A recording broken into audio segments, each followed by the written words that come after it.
Hey everybody, welcome back to the Gulf Coast Huddle, brought to you by Lone Star Gridiron. Each week, Chris Daly and Mike Foreman break down all the Texas high school football along the Texas Gulf Coast. Now, strap on your gear and let's go. Lone Star Gridiron is looking for interns. Over the years, we have helped dozens of students get jobs in sports media. If you want to shortcut your path to a career in sports media, click on the internship link on LoneStarGridiron.com. Hey, do you need topsoil, fill dirt, sand, mulch, gravel, limestone, you name it? Do you need that delivered and or spread? Texas Tree Cycle in Victoria has you covered for residential and commercial projects, big or small. These guys do it all. They do some amazing work. You can call them at 361-237-8006 for a free estimate. That's Texas Tree Cycle, bringing quality materials to your yard.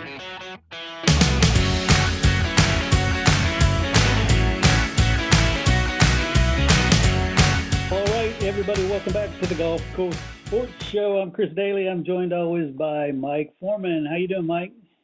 Doing okay, Chris. How are you? Good, good. It's one of these, a lot of people in Texas think sports is kind of over come springtime, but it's the busiest time.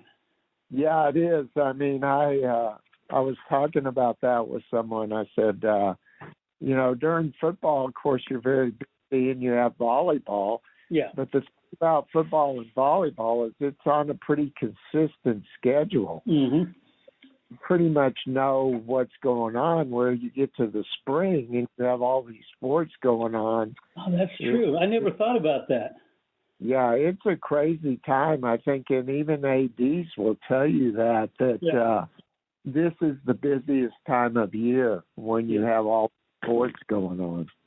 Yeah, I've heard that over and over from ADs. But you're right. I never thought about the fact that, sure, some of the basketball teams will have certain times they have games for most of them, but they also have tournaments on the weekend. Same thing with softball. It does get crazy. Soccer, it's a different time each week.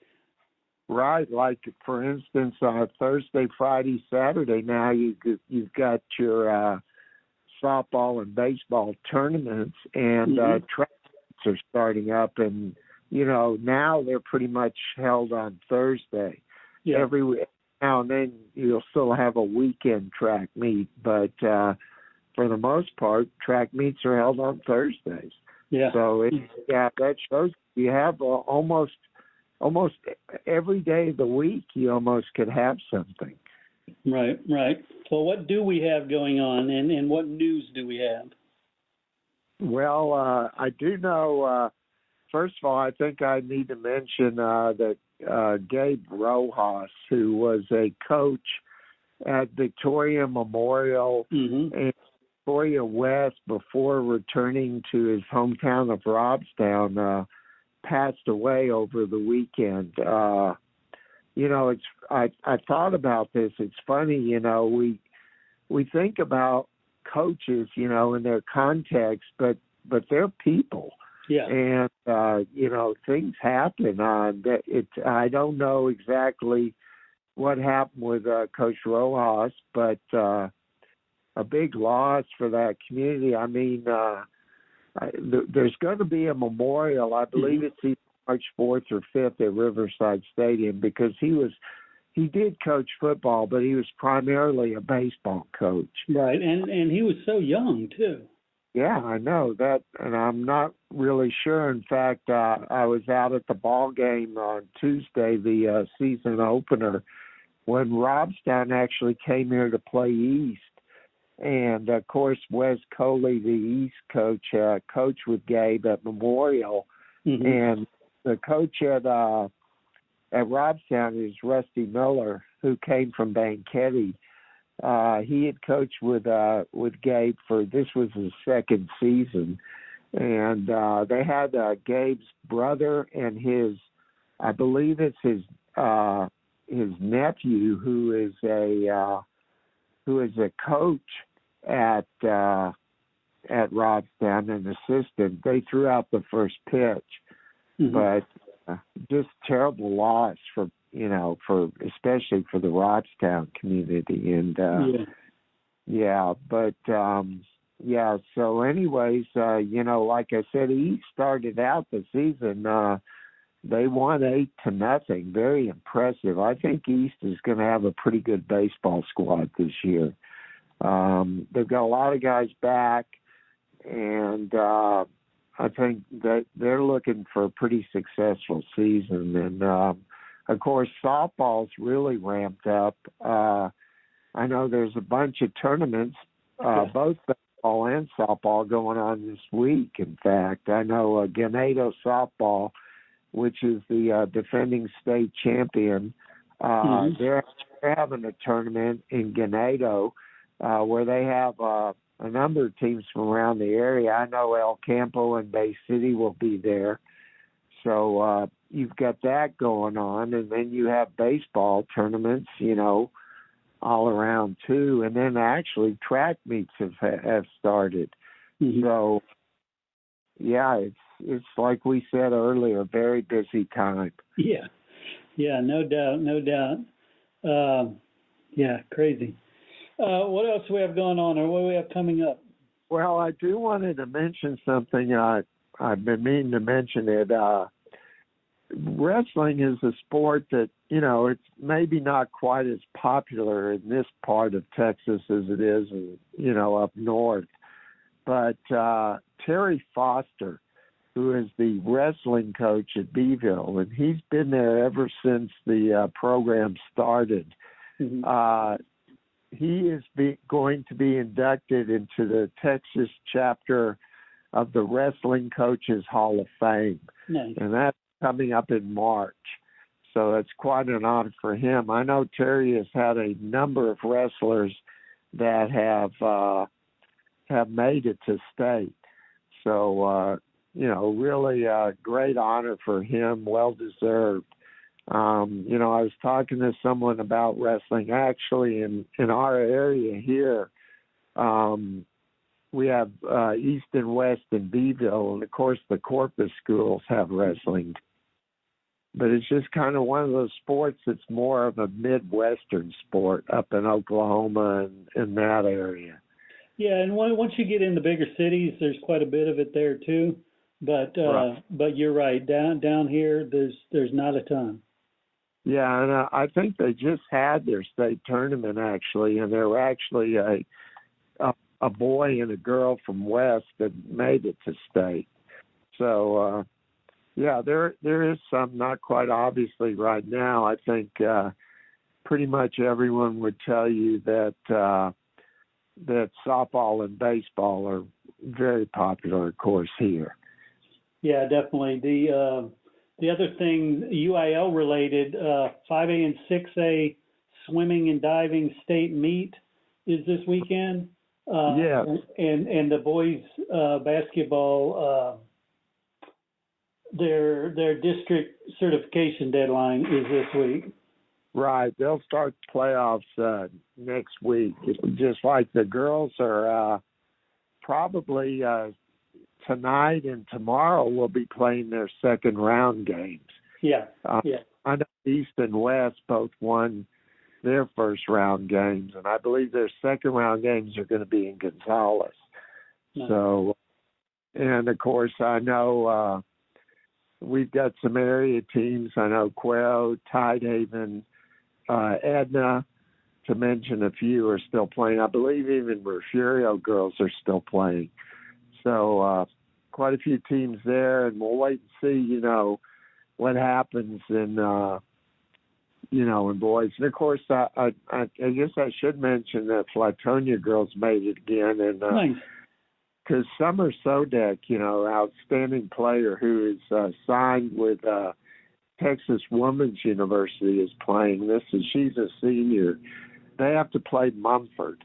And Mumford, if the people know basketball, they know Mumford is always tough, boys and girls. Yeah. So,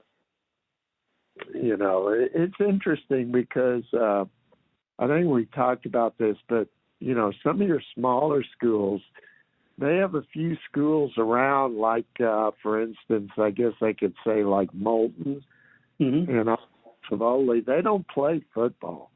Right. So they do play basketball. So that means their kids are in the gym, the whole fall semester. So that's a big advantage for those schools. Yeah. Because, a lot of the smaller schools obviously don't have the numbers to play football, or maybe they just don't want to play six-man football. Right on. Yeah, definitely. Lots going on, and it touches basically every community around here. They're all so busy with high school sports right now. Right, and the interesting thing is, like, for some of your smaller schools, where you have your athletes play almost every sport. Mm-hmm. So as a result, a lot of your smaller schools in track or baseball and softball are still waiting on basketball players. Right. So, that's something to consider. You look at things, what happened, early in the season, and you have to take that into an account. Because, for instance, I can tell you right now that Shiner girls, Addie Siegel, probably their top player in softball, who's signed with LSU, plays basketball. Yeah. So, yeah. And, it'll be, and maybe a week or so before she gets out there. But, so you have to take that into account when you look at some of these teams' records. Yeah, and luckily this time of year, especially like in softball, right, you're still in the tournament phase. You're not anywhere near district yet. I do a show with Coach Lentz at Cal Allen, and that's what she's saying. Depending on their basketball schedule, some of her girls are not going to be available. But again, these are the games that don't really count. They're the tune-up games. Yeah, and I always look at it. If you look at it from the right perspective, if you're missing 2 or 3 kids, that gives you a chance to look at some other kids. Yeah. Like, that's what these tournaments are for. I mean, like, I was talking to Coach Coley about them going to Columbia, and I think they're going to play. They could play as many as 5 or 6 games, in a weekend from Thursday to Saturday. Mm-hmm. So you've got to use a lot of pitchers, and that means, you're going to look at kids that don't ordinarily pitch. And you never know, you might find somebody, that can help you in district play. Or when one of your starters gets hurt late in the season, yeah. These are vital games to learn about your depth. Yeah, no question. And, that's something they'll do. And, the thing is, too, I was looking at it, some of your 18 districts or bigger districts, especially in softball, they'll be starting district in March. Yeah. So, I mean, they have to get ready for that. Right on. Well, Mike, once again, thank you so much. And, enjoy this spring weather because it's not going to last long, but lots of fun sports and good weather. It's a good time. Yeah, it's been really nice weather. In fact, I've actually been out to a couple of Texas A&M Victoria baseball games. Nice. And the weather, with the exception of the first weekend, has been really nice. So we're very fortunate. I think we may have a little cold front coming back, but overall, I'm thinking we've been pretty blessed for baseball and softball. Yep, no doubt. All right, Mike, thanks again. We'll be talking next week. Okay, sounds good, Chris. Take care. You too.